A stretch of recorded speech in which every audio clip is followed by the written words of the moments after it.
It's Matt along with Goo, and today I'm going to do a little differently than I usually do, but we're going to go over the Dai Crossover Event. I'm going to show you how to do most of the things that we can do currently and what to expect in the next couple of weeks. So stay tuned, and I hope you guys will enjoy the Dai event, which is a pretty lengthy event. Stay tuned.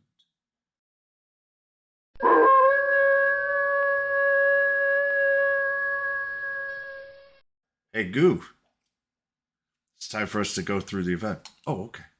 So, we're just going to go through each of the units first, and we're going to make it fairly quick, as I'll have a specific uh, for each and every unit.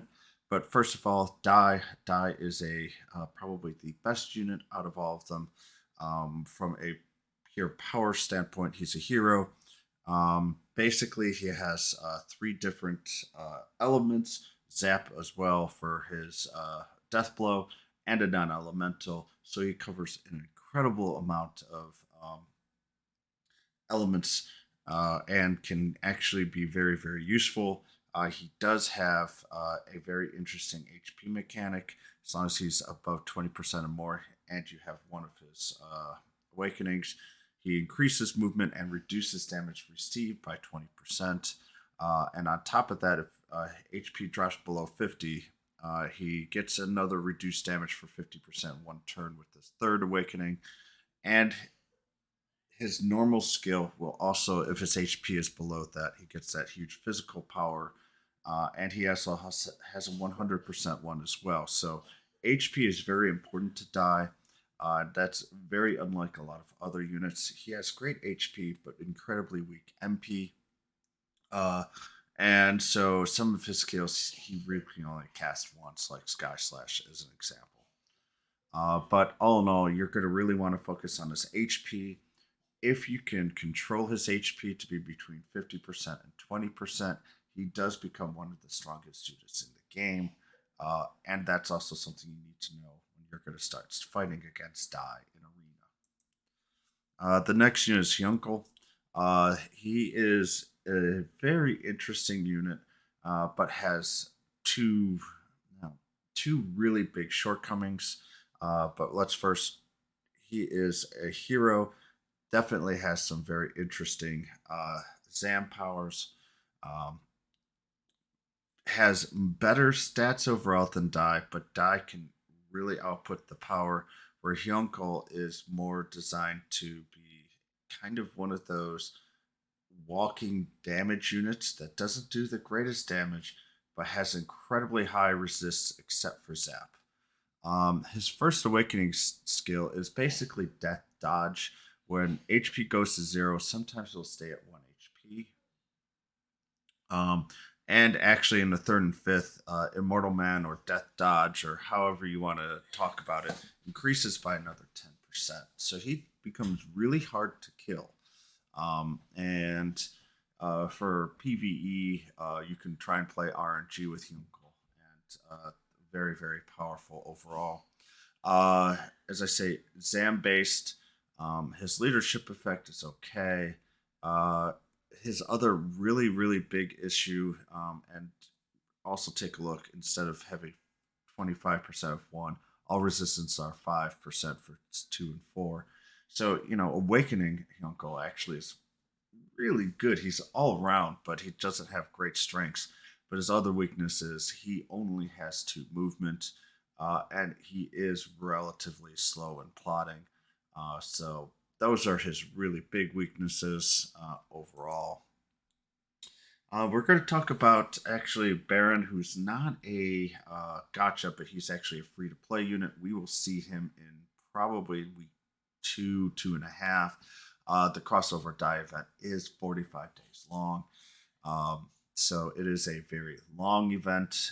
And in all honesty, we're actually really catching up on JP as the next event is going to be 11, and then 9 is currently in JP. So I do expect to see a few other units coming along to slow us down slightly.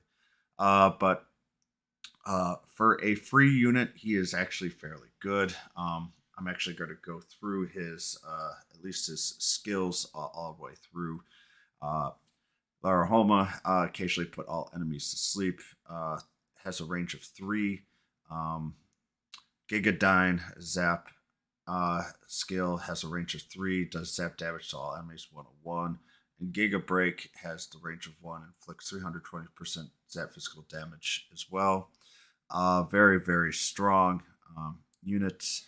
But from a free, a lot of people are probably only going to get into 4 Awakenings. And that 5th one is actually what really makes him pretty good overall. Um, but let's go through his Awakening skills. All status up. If your HP is 20% more, increase movement and reduce damage by 20%. This is what I like about Bram. He has his he can keep his damage down a little bit and movement up for a good portion of the fight, especially early on. The big issue is he's just not as high of a damage, and he is a little bit. Actually, trying to think. I think Yunko does just a little bit less damage, but has even more power to reduce damage overall. Sisson Crackle, 2nd and 4 awakenings, and it takes 6 awakenings to get him to 4. The third one is gets Giga Break up 5%, and he can rarely increase his skill or his power basically for 4 turns. That is a fairly nice one, but the big one is beginning on the 3rd turn, he increases his power and effect for 1.5x for 1 turn. This gives him his big damage that he can do. And so on turn 3, he can actually really do some good damage. And because he is not a hero or an enemy, he is actually somewhat a decent play for free to play for Arena. So how to get an Awakened Bram? Right now we won't be able to get him. You need to clear that stage 5-3. It's fairly easy. It's just going to be it's only 8,000. Pretty much anyone should be able to do that as long as they've been playing for basically more than a week. He has a similar thing to MAM, where a lot of them are fairly easy to get, but you have to clear the Brave Party here. So if we go to the event, basically Brave Party is the Adventure of Dai special. I believe, or there might be actually another more powerful one version of that. That's going to be one of the ones that you have to defeat. It is going to be fairly difficult for a lot of people to get him to his 5th awakening. So just expect most people to only be able to get 4 awakenings of Bram. But you could pay for the 5th one if you need to, which actually, if you plan on using Bram, might actually be useful, depending on what you're looking for dragons with the shards. Next one's Huddler. He's going to be our boss, magic user. I'm going to go through him very, very quickly. We'll have a much more in-depth thing with him soon. He does have a very nice reduce enemy sizzle resistance by 25%. That can always play a role when you're doing a sizzle party. He has Hellclaw, which does 200% physical damage to an enemy and occasionally increase spell resist. Then Max Explosion and Bang skill, very heavy spell damage. And then Max Flash, you see it's a 5 flow up for Sizz. I really like that skill. He is a little hard to get to use it to be able to, say fit 3 of them, but still, that's a really nice skill and it does really nice damage with the sizzle. His first awakening, I dread this one in Arena. If people are going to use Huddler in Arena, recovers your HP when it drops below 50%, can be used twice. This is a very useful skill. I believe it's around a 40 to 50% heal. It's not quite as strong as, or it might be similar strength to Dragon Lord's heal, except he can proc it twice. So that is very annoying to go against and can be very, very nice for you. I do, as I say, that awakening skill to me is very well done. Um, the others, he can actually also counter attack with Hellclaw if you get too close to him and try to melee him um, for his 5 awakenings. So all in all, he's pretty good, but personally, I prefer Dai a little bit better. The last one's Demon Majin Baran. Um, he has a dragon attack power. He is a very good overall unit. Uh, I like him for the dragon. Probably going to focus a little bit more on him than I do on other units, just because he's the one that I like the most. And I know that's a little weird, but we'll also go through him. He's going to be the last unit, I believe, that we'll have available to it. The only thing I don't like about him is that his awakening skill, it's when it drops, his HP drops below 20%. And he has a good amount of HP, but it's very dangerous when you have those skills. He increases movement and decreases damage. Then, if you can heal him, it becomes for a while. But um, all in all, he has a incredibly powerful skill, which is translated dollar aura. It will change a bit. The only problem is it requires a lot of his MP, but it causes large non-reflective spell damage that depends on attack power. So you still focus on his attack power, but it's actually non-reflective spell damage. So it can be used against dual magus as an example, and is a very effective way to completely obliterate dual magus, and will also occasionally reduce HP recovery, which is a fantastic arena skill, especially against teams that I seem to have to really decide and fight, because there's usually healers there, and that lower, or the self heals as well. So it lowers the amount that you have to go back and attack again. The Demon Wrath also allows him to move up, uh, aka like Elena. So, all in all, I really like Majin Baran um, and Dai. Those are the 2 units that I like the most. Um, the summonable units here, I'm just gonna basically, I only went through Pop, but I kind of want to go through Mam here, and there are going to be other units that we can summon for as well, and I'll go through the one that we currently have. But Mam is the one for Dai. I really want to go through her. And this is all goofy, but whatever. Um, the names are incorrect, but she has 3 skills here, and I do apologize. Of It's been a little bit busy. The stats are correct. She has great HP, MP. Her attack and defense are okay, but her agility is incredibly high. And what's Frizzle here is actually her healing shot. MP consumption 0, recovers HP of a unit, can be used 4 times. She also has a sizzle shot, which allows to be used 4 times. And you look at those, they do not do super great damage, but they require 0 MP. And for an arena unit, man, is absolutely fantastic, because she can heal, she can sizzle, and she can do uh, a push effect with her other skill, which is only 5 MP. You look at her MP, it's small 171. But if you look at it, the only skill that you're going to have, and if you upgrade it any bit, it's literally infinite MP for her.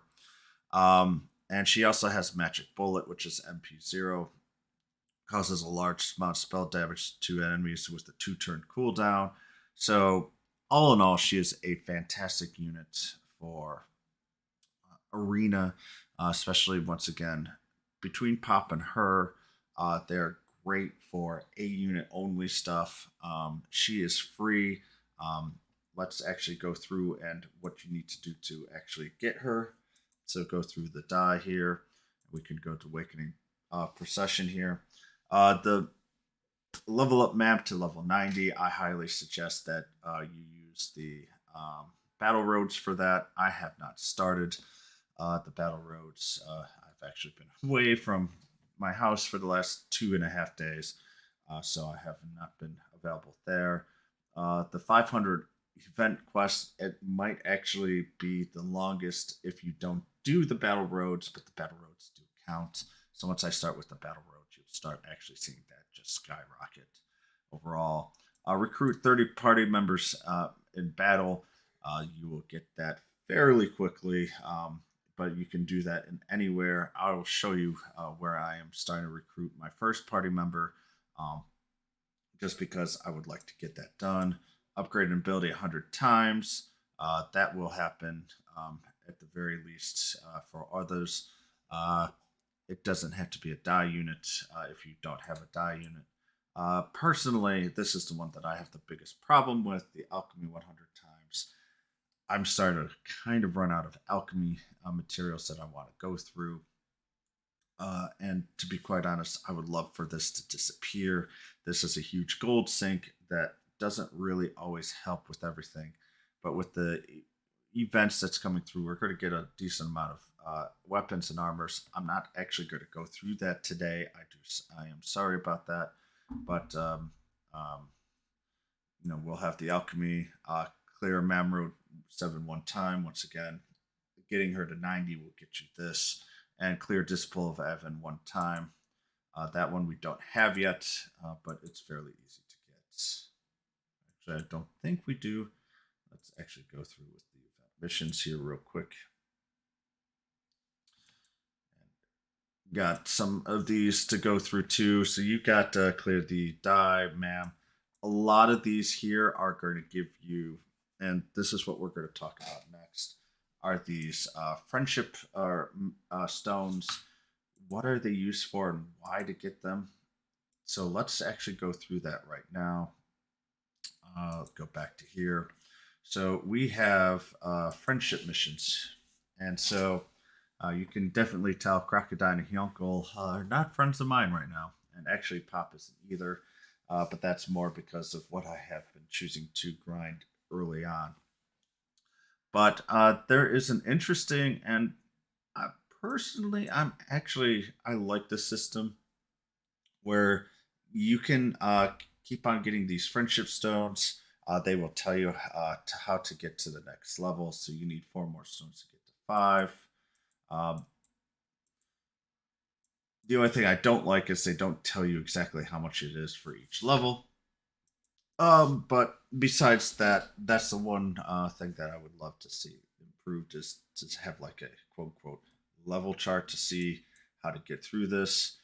Because having a brand crystal here would be great for awakenings, etc., etc. But besides that point, what we're going to work with is here. And so you will be able to get rewards, and they get better and better for the most part. The Knife of Pipecon icons at the very end, they can be take it or leave it. But remember, we have 43 more days of this to go through. With Pop, it's 2, and I think it just kind of goes up with basically how many it is up top here. But that's really hard for me to say because I've not been keeping track of it by hand. I know we don't have any of the friendship missions here yet. They will come in the next couple of weeks. So how do you get them outside of the rewards here? What you do is you go through the event quests here, and in a weird way, this has actually been really, really nice that we have been going through this. So I have been grinding the Furfang Legion. Why have I been grinding this? I'll show you in a second. But you can, as a reward, and I would say right now at this point, it's been dropping every 2 battles or so. I've been getting either one of these 2 here, but this is where, not stage effects, I'm sorry. Enemy info. Garuda here is a unit that I have been starting to grind and recruitable. This is the first one that I've been going through and trying to actually recruit. And I don't think there's any others, but let me check. The Very Hard Forest for recruit. Yes, Tree Face you can also recruit here. I have not been doing so. Uh, and once again, it's Pop and Mam for the Friendship Stones for Tree Face. And if you really want to grind, you can go with King Crocodile, and you can grind here. The reward here, you can get some more guns. The Magic Bullet Gun for Mam. I do highly suggest that you do a little bit for that for Nat. It's a great weapon for her. But Crocodile is obviously just single enemy, so don't go too hard on that overall for that. So now that we're done with that, kind of going through some of the others. Uh, kind of just want to go through the event fairly quickly. There's not a lot of different things going on here. The Dark Swordsman Yunko, I still have to do the zero stamina, and actually uh, I have to control 14 and 15. The annoying part here is that you are given an auto guest, and Pop is very weak. And so he will kill himself on auto, which does lend to you to not getting the fewer than one party member KO'd. Nothing big here. I will get that done there. And these increase up in levels until up top here. They are some pretty nice, when I mean pretty nice rewards. You're going to just go with Uncle here. And let me just quickly go through this. He is going to be the target. You can ignore the armfuls, but with the paralysis, you do need to be careful. But you do get a pretty good, decent amount of die metals. I believe it's 40, 50. But the reason why you're going to want to finish all of these, and part of the reason why I haven't done this yet, is I do want to have Mam at least be usable so that we could get those rewards. So let's just go quickly to the rewards here. Um, so right now we only have two different sets of rewards.